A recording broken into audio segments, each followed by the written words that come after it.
Welcome, this is Sheri Traxler with Vireo Life, author of Go Forward 28 Days to Eat, Move, and Enjoy Life God's Way. Let's take your habits and move them from sticky notes to super glue. And one of the ways to do that is make it fun. Whatever it is that you're wanting to form a habit of, it's got to fit your version of fun and your personality.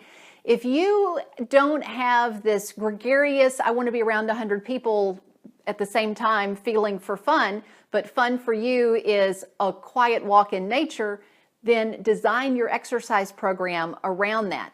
If you are someone who does want to be with people and cooking at home alone doesn't work for you, I have a client who is a young widow and cooking at home alone for her just is no fun.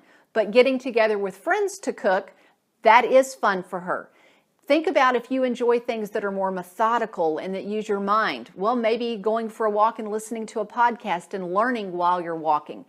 Think about, for the next 5 minutes, your personality, what's fun in your life already, and how you can incorporate your healthy habits that you're wanting to make into that.